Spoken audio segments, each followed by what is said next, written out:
بسم اللہ الرحمن الرحیم۔ السلام علیکم۔ گاٹے کا سودا۔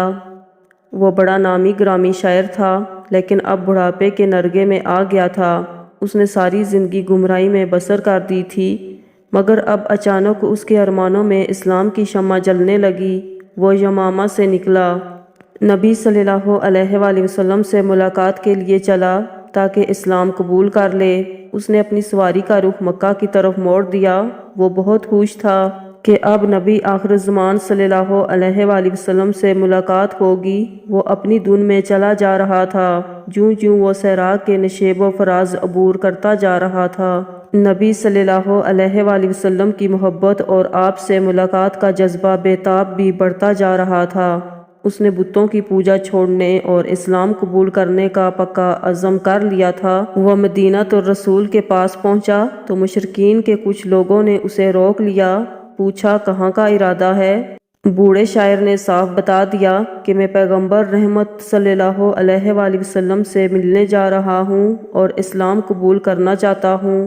مشرکین کو خطرہ لاحق ہو گیا کہ اگر یہ شاعر مسلمان ہو گیا تو اپنی شاعری کے ذریعے لوگوں کے جذبات بھڑکائے گا، لوگوں کو ہمارے معبود کی عبادت سے روکے گا۔ اس طرح محمد صلی اللہ علیہ وآلہ وسلم کی دعوت مزید مضبوط ہو جائے گی۔ ہمیں تو ایک شاعر حسان بن ثابت رضی اللہ عنہ نے ہی پریشان کر رکھا ہے۔ اس اکیلے نے نہ جانے کتنے لوگوں کے دل اسلام کی محبت سے گرما دیے ہیں۔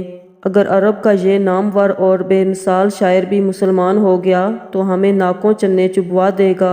مشرکین مکہ عرب کے اس بوڑھے شاعر عشا بن قیس کو روکنے لگے اور اسے اپنے آباء و اجداد کی غیرت دلانے لگے اور کہنے لگے، عشا تمہارا دین اور تمہارے باپ دادا کا دین سب سے بہتر دین ہے۔ عشا نے جواب دیا، نہیں، محمد صلی اللہ علیہ وآلہ وسلم کا دین ہی بہتر اور سچا دین ہے۔ وہ ایک دوسرے کی طرف دیکھنے لگے، پھر انہوں نے ایک اور حربہ اختیار کیا۔ بوڑھے شاعر کو ورگلانے اور اسلام قبول کرنے سے روکنے کے لیے ایک اور حربہ اختیار کیا۔ انہوں نے کہا، عشا، محمد صلی اللہ علیہ وآلہ وسلم زنا کو حرام قرار دیتے ہیں۔ عشا، میں بوڑھا ہو چکا ہوں، اب مجھے عورتوں سے کیا واسطہ؟ مشرکین، وہ شراب کو بھی حرام کہتے ہیں۔ عشا، شراب تو عقل کا خاتمہ کر دیتی ہے، اچھے بھلے آدمی کی رسوائی کا سبب بنتی ہے، مجھے شراب کی ضرورت نہیں۔ جب انہوں نے دیکھا کہ عشا عزم صمم کر چکا ہے اور اپنے ارادے سے ٹلنے والا نہیں، تو انہوں نے ایک اور شیطانی ہتھ کنڈا اختیار کیا۔ وہ اسے لالچ دینے لگے، کہنے لگے، ہم 100 اونٹ دیتے ہیں، تم اسلام کا ارادہ چھوڑ دو اور اپنے گھر کی راہ لو۔ کیچڑ میں ہاتھی بھی پھسل جاتا ہے۔ مشرکین نے اسلام کی راہ سے ہٹانے کے لیے مال کی چمک دکھائی تو بوڑھا شاعر پھسل گیا۔ اس نے غور و فکر شروع کر دیا، یہ تو بہت بڑی دولت ہے۔ شیطان نے اس کی عقل پر پردے ڈال دیے۔ عشا بن قیس نے مشرکین کی ہاں میں ہاں ملاتے ہوئے کہا، یہ تو تم نے بہت اچھی بات کہی، لاؤ میں تمہاری پیشکش قبول کرتا ہوں۔ انہوں نے 100 اونٹ اکٹھے کیے اور عشا کو دے دیے۔ وہ 100 اونٹ لے کر حالت کفر میں ہی اپنے گھر کی طرف چل دیا۔ اونٹوں کا ریوڑ ہنکائے لیے جا رہا تھا اور بڑا خوش بھی تھا۔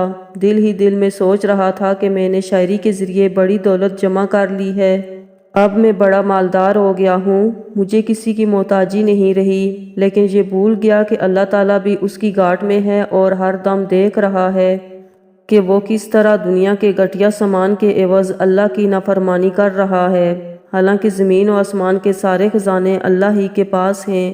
اب آگے کی سنیے۔ بوڑھا شاعر کشاں کشاں اپنے گھر کے قریب پہنچا ہی تھا کہ اچانک اونٹنی سے گر گیا۔ اس کی گردن ٹوٹ گئی اور وہ وہیں سسک سسک کر مر گیا۔ اونٹوں کا ریوڑ درا کا درا رہ گیا۔ اس نے اپنی دنیا بھی گنوا دی اور آخرت بھی برباد کر لی۔ افسوس اس انسان پر جو اللہ کے راستے سے بھاگے اور دنیاوی چمک دمک دیکھ کر گھاٹے کا سودا کرے۔ ملال یہ ہے کہ ایسا اکثر ہوتا ہے۔ بسا اوقات انسان حق کو پہچان لیتا ہے اور اس کی پیروی کا شوق بھی رکھتا ہے، لیکن اس دنیا فانی کے عارضی فائدے کی خاطر دھوکے میں آ جاتا ہے اور اپنے رب کی نافرمانی پر اٹا رہتا ہے۔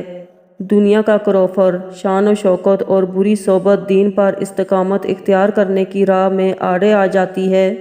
وہ دنیا کی پرکشش چیزوں کی طرف لپک پڑتا ہے اور موت کا بے رحم ہاتھ اس کی گردن دبوچ کر اسے قبر کے گڑھے میں پھینک دیتا ہے۔